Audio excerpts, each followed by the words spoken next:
vibrant life force like this. Pause is the red button. To this. It's very terrifying here. A young American woman devoted to helping others, kidnapped into a living hell by ISIS. Her desperate parents, everyday people, forced to take on terrorists from their living room. We need to do something. They're not going to bring Kayla home. Mom and Dad, I am still remaining healthy. Because they say the U.S. government and various humanitarian groups failed them. Somewhere in a boardroom, they decided to leave our daughter there. You must have been crushed. Our government slammed that door. Tonight, we're taking you inside the extraordinary story you've never seen before. If you fail to meet this deadline, we will send you a picture of Kayla's dead body. A family never giving up, and now revealing a secret the world never knew. This is a plea for Kayla's life. We are doing everything we can to get you home. The girl left behind. Good evening, I'm Elizabeth Vargas. And I'm David Mueller. Right here tonight, the stunning result of a 2-year ABC News investigation. Parents who say they've stayed silent too long, and only now are they revealing how they had to take on not only ISIS, but they say the U.S. government, to try to save their daughter. The only American woman being held in secret by ISIS. It's a story of inspiration, but also of two parents' outrage and heartbreak. Tonight, they're telling their story to Brian Ross, reporting on the girl left behind. A summer morning 3 years ago this month in Prescott, Arizona. Monday morning at about 4 or 5 a.m. Her friends had called to say their 24-year-old daughter, Kayla, had gone missing. They called us and said, you know, they weren't really concerned, don't worry. Marcia and Carl Mueller soon learned from Kayla herself that there was plenty to worry about. My name is Kayla Mueller. I need your help. It's very terrifying here. And then it went blank. Kayla had been captured by one of the most brutal terror groups the world has ever known, ISIS. You just go into almost a catatonic state, I think. You just can't even stand up. Carl owned an auto repair shop. Marcia, a former nurse. Nothing prepared the Muellers for what was about to happen. The scary, secret world they were about to enter. This kind of thing tears people apart. As the world would later watch the brutal murders by ISIS of 3 young American men. I'm Barack Obama. The plight of a 4th American hostage, Kayla, was kept a closely held secret.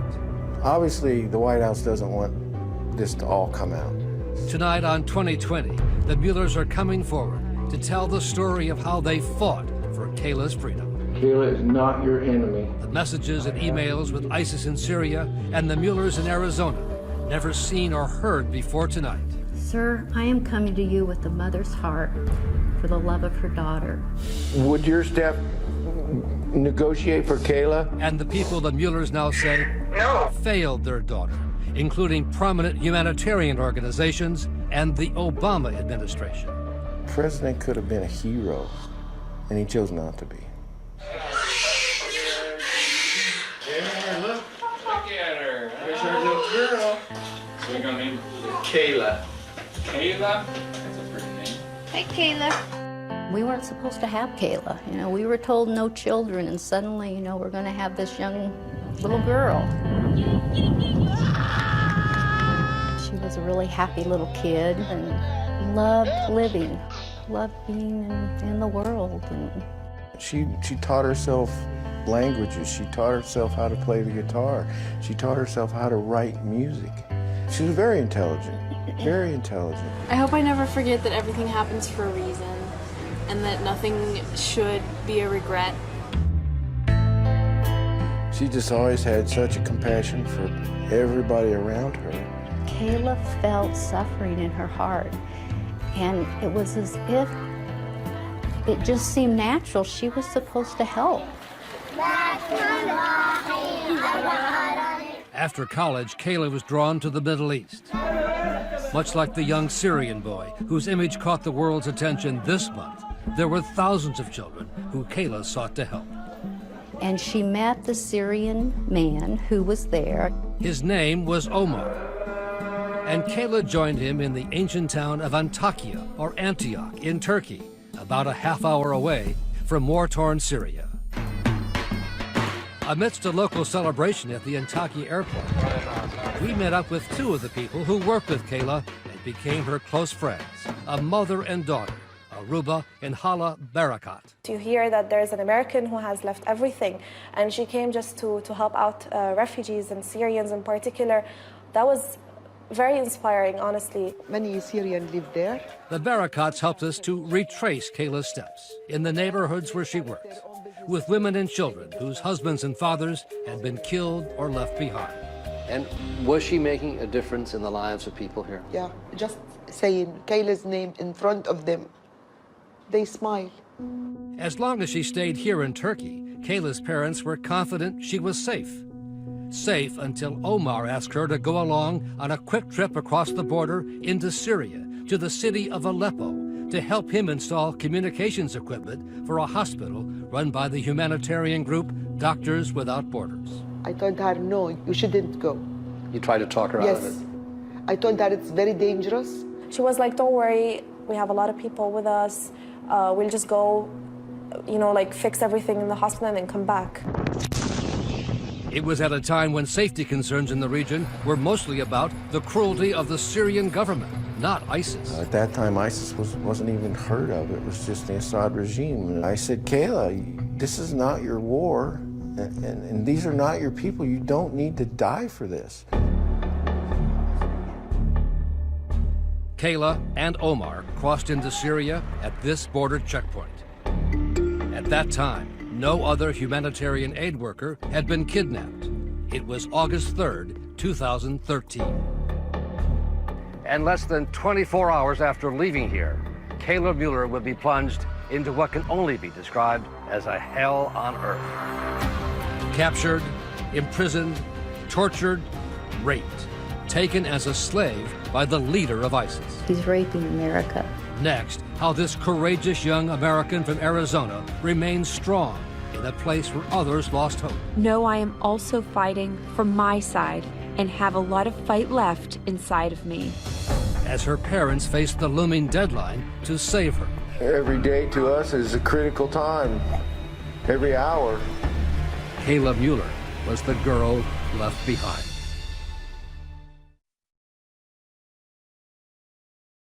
"2020 continues with The Girl Left Behind." My dear, dear Kayla, it has been 2 days and 5.5 hours since we received the call that you were missing. Every day that Kayla was missing, her mother, Marcia, would go into her daughter's empty bedroom and record the day's events. So when Kayla came home, she would know what had happened. We are staying strong and positive for you, and we are asking God for a miracle and counting on it. My name is Kayla Mueller. But her parents saw the fear in her face I've been here too long and I've been very sick. when ISIS sent this 10-second video as proof they were holding her. It's very terrifying here. No one yet knew or could even imagine just how brutal ISIS could be to its hostages. Fear. It's fear of unknown. You don't know what is going to happen. As her fellow female hostages now describe it to 2020, it looked something like this. ISIS was holding Kayla in a 12-foot by 12-foot room with a single light bulb hanging from the ceiling. There was a little bit of light coming by this small vent, but that was it. It was cold, dirty. Kayla had been in captivity for 6 months when ISIS brought in 3 more female hostages. They gave us black abayas, dresses, and niqabs to cover our heads and faces. And always in the background, There was this music, the jihadi songs, and they played on and on and on. for the first time tonight, 2 of Kayla's former cellmates, Frida Saeed and Patricia Chavez, are talking publicly about what happened to Kayla and them at the hands of ISIS. We realized that they were actually killers, that they would enjoy killing us. We brought the 2 women together in Stockholm, Sweden, where Frida now works. Both women were staff members for Doctors Without Borders, kidnapped after Kayla. The prison they shared with Kayla was located outside the ISIS headquarters city of Raqqa in what they thought was an oil refinery in this building in the complex. Kayla was happy to have company when they arrived. She'd been kept mostly in isolation, but still holding out hope. She was amazing. She was a really strong girl. She had a strong faith that gave her a lot of strength. Do you think Kayla was treated any more harshly because she was an American?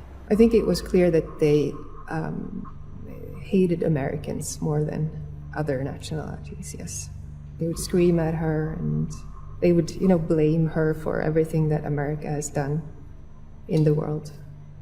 And I'm back because of your arrogant foreign policy towards the Islamic State. Their ISIS guards were led by the British recruit who would later be dubbed Jihadi John, as he carried out the beheadings and murders of at least 10 hostages. The hostages called him and the 3 other British guards the Beatles, but there was nothing fun about them. They caused so much pain to me and to others. Sometimes taking the women to another room alone, shining a bright light in their face and demanding sensitive, personal information. An emotional low point. It was important not to break in front of them. But then, behind closed doors, we had our moments. At other times, Kayla was taken to the room next door where the male hostages were being held, paraded in front of them by Jihadi John. Hostage Daniel Rai, a Danish freelance photographer, recalls how Kayla stood up to the brutal ISIS guards.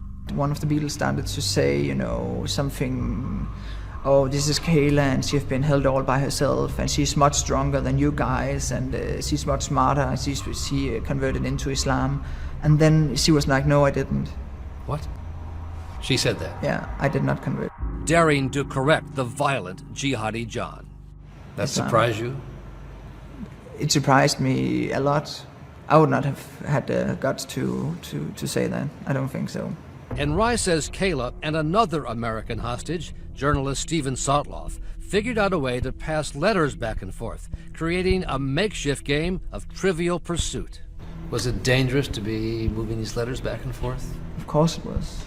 But she did it, Stephen did it? Yeah. If I've been by myself at her place, I would probably say no letters. It's too dangerous. Back in Arizona, Kayla's parents held out hope that ISIS would treat an aid worker gently, that one of the humanitarian groups she was connected to would help negotiate her freedom. But that did not happen. No one would claim her, so they assumed she was a spy. And we found out that her fingernails had been pulled out. Her hair had been shaved, and that she had been tortured. And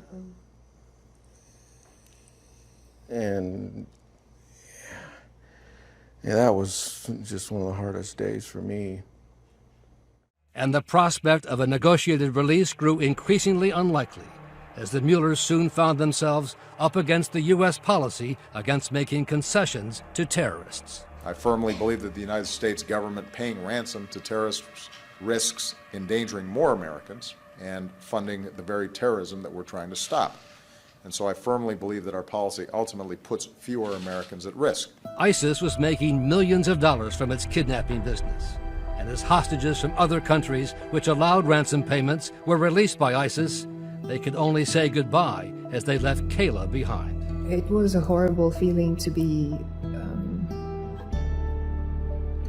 released, looking forward to being released, but at the same time leaving someone behind. Doctors Without Borders negotiated ransom payments for its staff members, Frida, Patricia, and 3 others, but not for Kayla. It was very sad. It was, I think it was the saddest moment we passed through together. How did you say goodbye? In tears. What'd you say to her? Stay strong. This will end one day. What did she say to you? Nothing.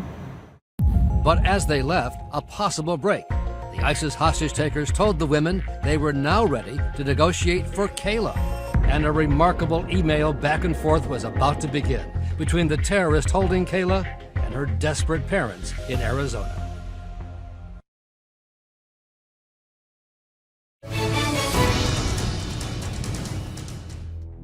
Everyone, if you are receiving this, it means I am still detained.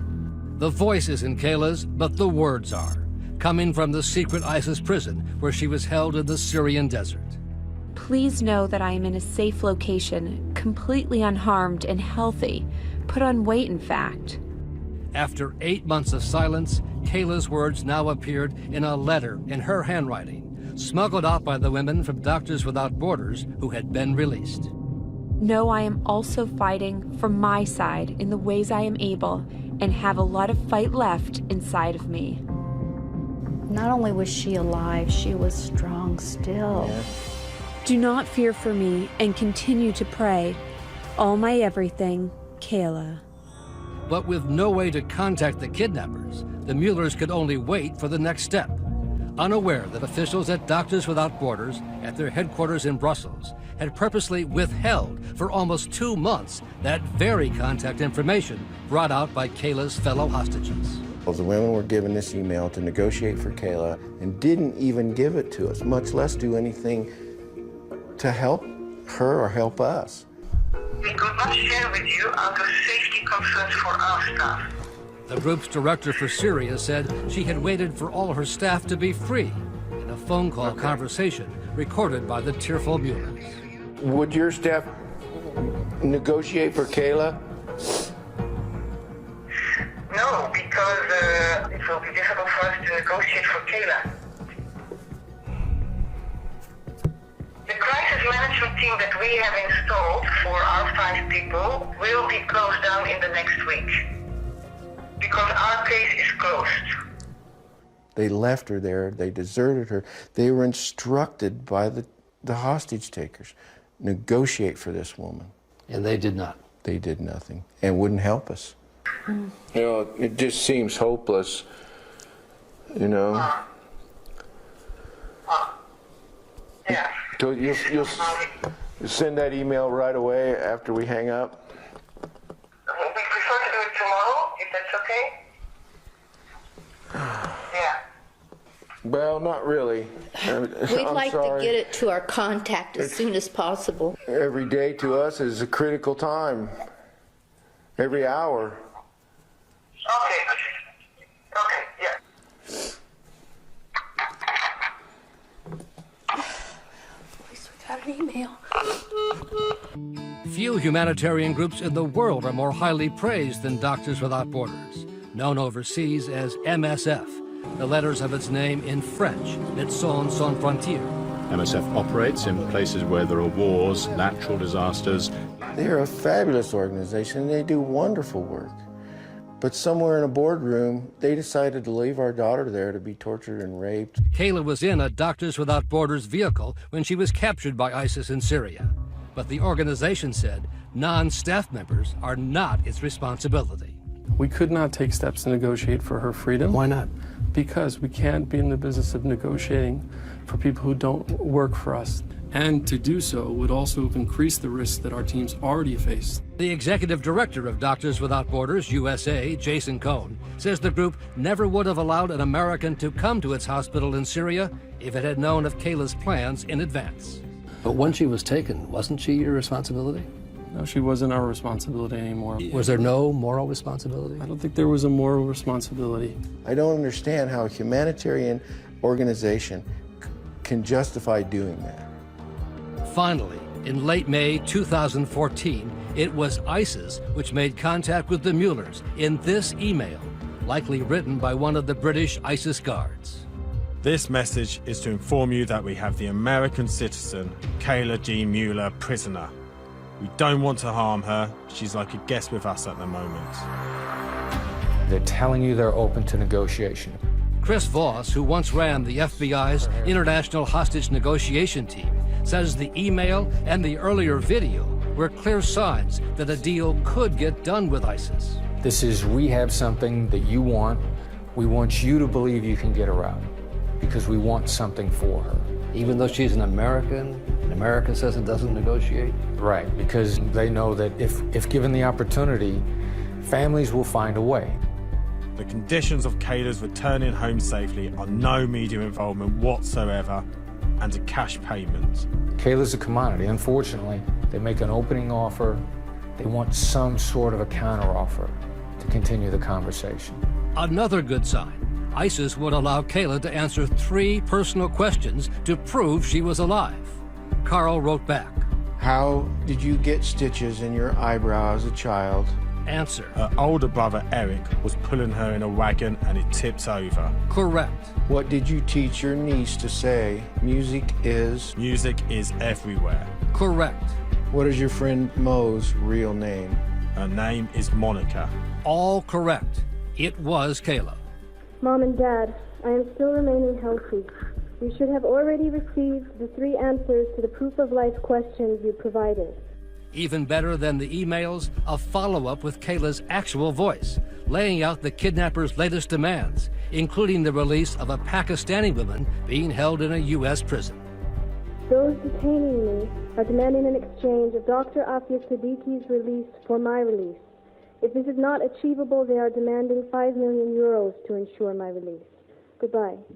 They're saying she can still be released? Working with Kayla's former campus minister, Reverend Kathleen Day, the Muellers began what would be a remarkable exchange of some 27 emails between the Arizona couple in their kitchen and the terrorists holding their daughter in Syria. They were focused every day, every waking moment, every sleeping moment, on what they could do to get Kayla back. The Muellers' answers were all crafted by FBI agents assigned to the case from the very beginning. And Reverend Day began to be worried by what other aid groups had told her about working with the U.S. government in hostage situations. What was the concern? That if you worked with the State Department, that you'd never get your people out. And soon the Muellers began to have their own doubts. You asked to meet with President Obama. He refused. We did meet in the White House with many high-ranking officials, but he did not see us. And no one in the White House told them what was about to happen. U.S. Special Forces, which had carried out a number of successful high-risk rescue missions like this one, had been authorized to launch a secret July 4th rescue operation for Kayla and some 18 other hostages. It turned out that the hostages were no longer at that location. It was a dry hole. They just missed them. I deployed an entire operation at significant risk to rescue not only her, but the other individuals that had been held, and probably missed them by a day or two. 1 week later in Arizona. We got a nasty email from ISIS that said, because of what your arrogant government attempted to do, your daughter has 30 days to live. If you fail to meet this deadline, we will send you a picture of Kayla's dead body. It was Kayla's birthday that was the deadline for them to kill her.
This will be our first act of revenge taken for the miserably failed and unsuccessful attempt by your arrogant government to free their prisoners. Now the Muellers had just 30 days to raise the money and get it to ISIS, and even harder, overcome the U.S. government efforts to stop them. It's a family's darkest hour. Kayla's life hung in the balance.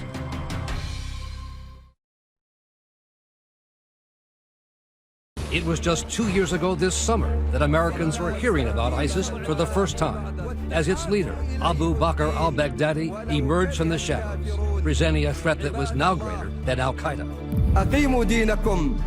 But there was no mention in the news of the American hostages, Kayla Mueller, James Foley, Stephen Sotloff, and Peter Kasich. Their plight remained a closely guarded secret. My name is Carl Mueller. This is my wife, Marcia. As the 30-day deadline for paying a ransom approached, the Muellers recorded this dramatic personal plea, scripted largely by the FBI, and sent to the new ISIS leader, al-Baghdadi. This is a plea for Kayla's life. We are asking for your mercy for Kayla, as we believe you are the only one who can grant us this.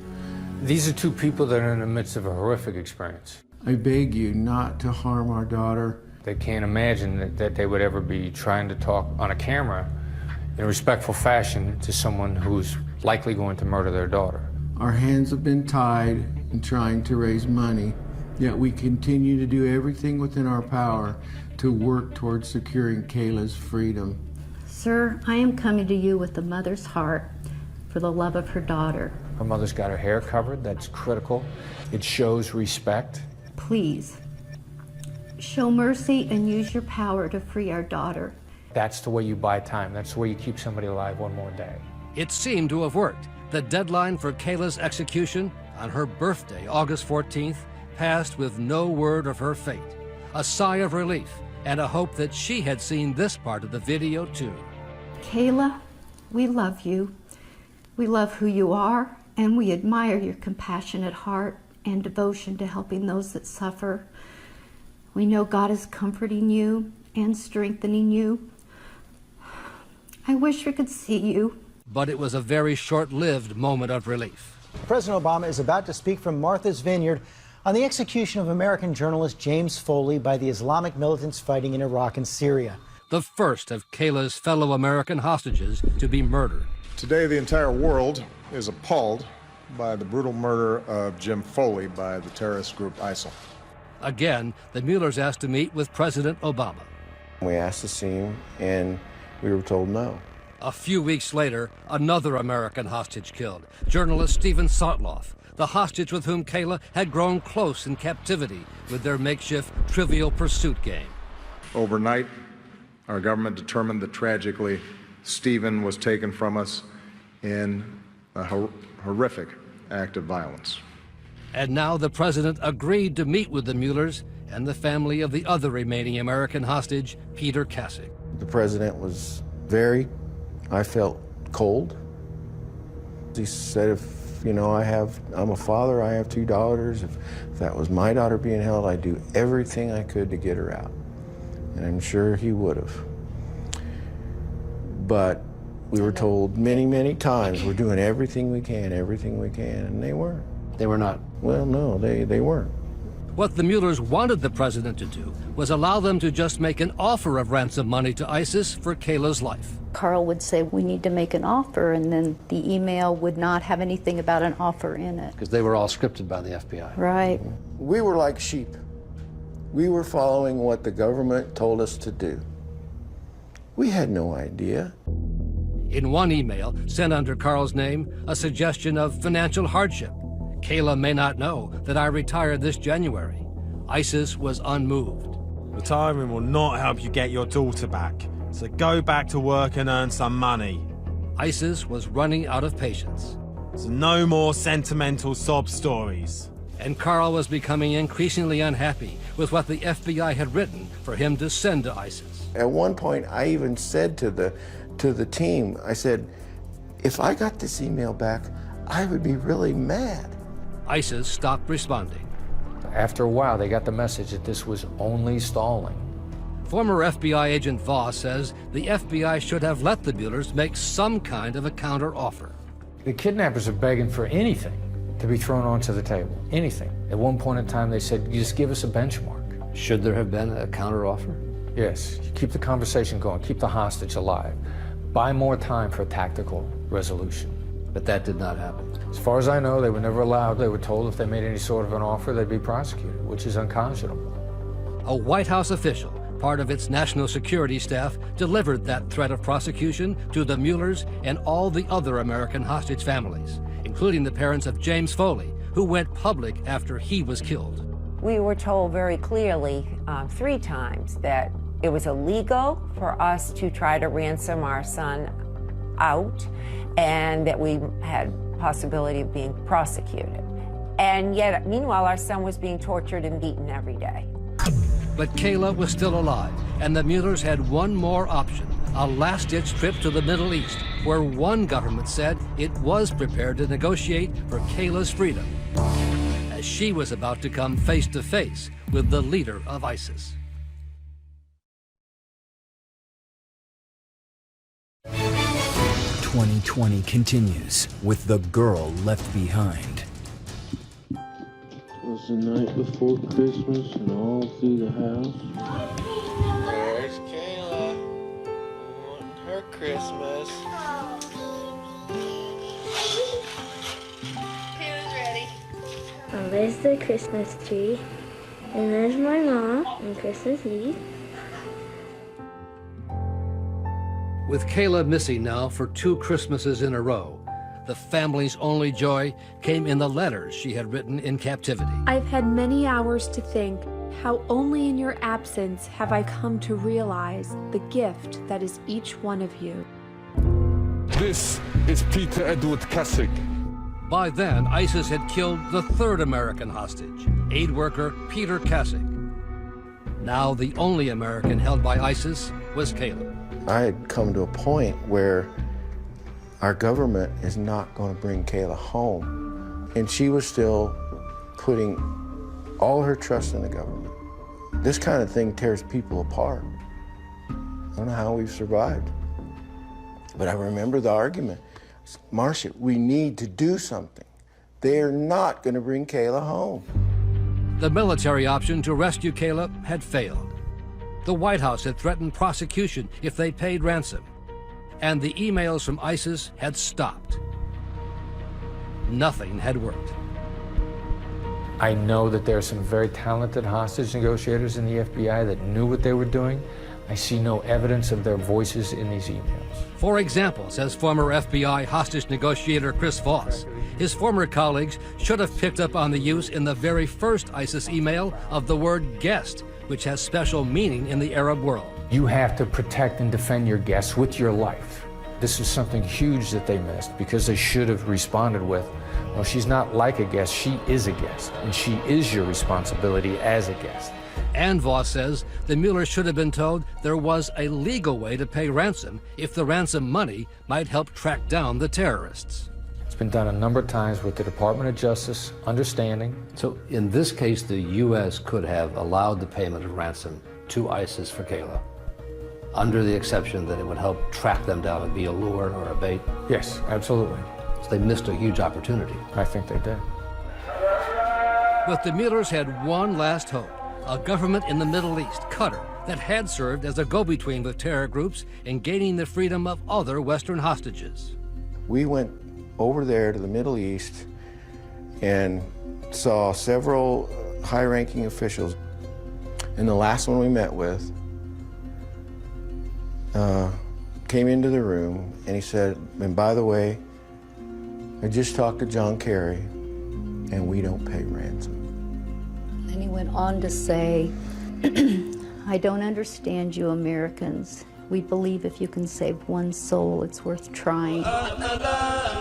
Yet the U.S. government had just used Qatar to broker a deal for the return of American soldier Bo Bergdahl, trading 5 Taliban prisoners for Bergdahl's freedom. The Muellers say they can't understand why the U.S. would not again use Qatar to make a deal for Kayla's freedom. You must have been crushed. Yeah, one of our last gasps. to try to save our daughter, and our government slammed that door. We will never stop working to set our citizens free and bring them home to their families. A spokesman for Secretary of State Kerry said he had worked hard personally to try to gain freedom for Kayla. But as dark and as hopeless as it seemed to the Muellers, they did receive one piece of what was described by the FBI as good news. They told us she had been actually taken out of the prison by Abu Bakr al-Baghdadi, the caliph of ISIS. They believed she was with a family, that she was safe. So my thought was, oh good, Kayla's able to maybe take care of the children. She's a maid. Nothing could have been further from the truth, as the Muellers later discovered. The so-called family where Kayla was safe was in fact holding her for the leader of ISIS, al-Baghdadi. One day Kayla was taken and she came back and she went under her cover, under her blanket, and just cried, just laid there and cried. And that's when they said he married her. That's the way they put it. Their way of saying he raped her. So. But Baghdadi chose her. But look at the symbolism in that. He's raping America. Hostages with Kayla at the time say she remained defiant, and that even when she had the chance to escape, Kayla put others first. This then 13-year-old girl, a member of the Yazidi tribe who wanted to be called Julia, was also being held with Kayla as an ISIS slave. I told Kayla we want to escape, and I asked her to come with us. She told me no, because I am American. If I escape with you, they will do everything to find us again. It is better for you to escape alone. I will stay here. So she stayed behind. Yes, yes. Under a full moon, Julia and another Yazidi girl made their way to freedom, tearfully leaving Kayla behind. I will never forget her sacrifice. I will never forget. 4 months later, in Prescott, Arizona. My dear beautiful Kayla, I miss you and love you. Yesterday, Friday, at about 10 a.m., we were called by Barack Barfi. Good evening, and we begin tonight with the breaking He told us it was out on Twitter. The last American hostage held by ISIS. That you had been killed, I believe, north of Raqqa. Tonight, ISIS says that woman, Kayla Mueller, 26 years old, is dead. My eyes are clouding up. Sorry. Still not believing the horrific people had lied so much and were so evil. Precisely how Kayla was killed remains a mystery, and the Muellers refused to believe she was dead until ISIS a few days later sent 3 photos of Kayla's body. I just kept still writing to Kayla. Hey, sweetheart, have so much to share. You, young lady, have taught me so very much. I will see you soon. Love, Mom.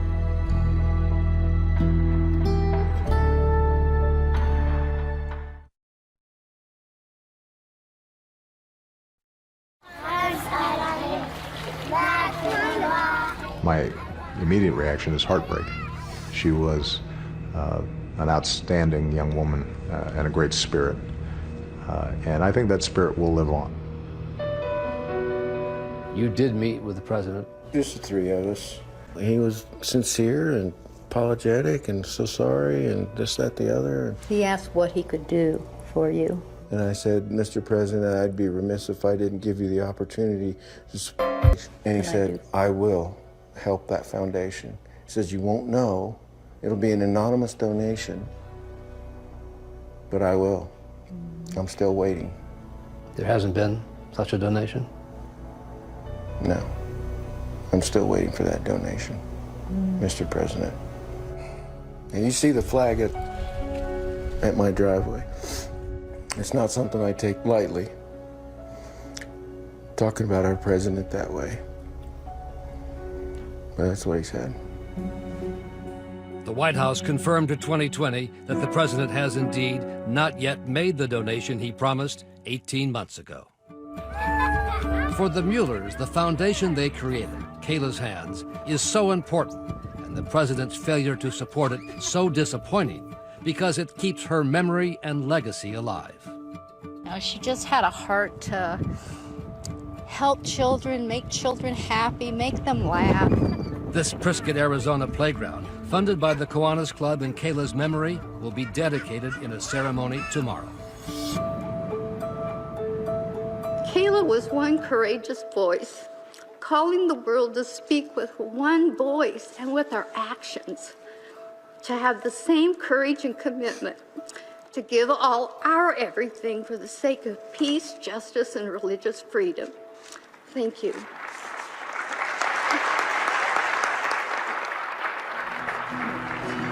So what I have to say to all my loved ones in Prescott is that I will always love you, and it's never goodbye among friends, and that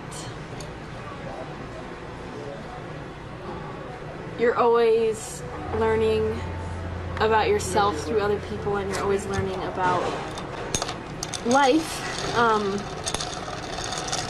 and that process never stops.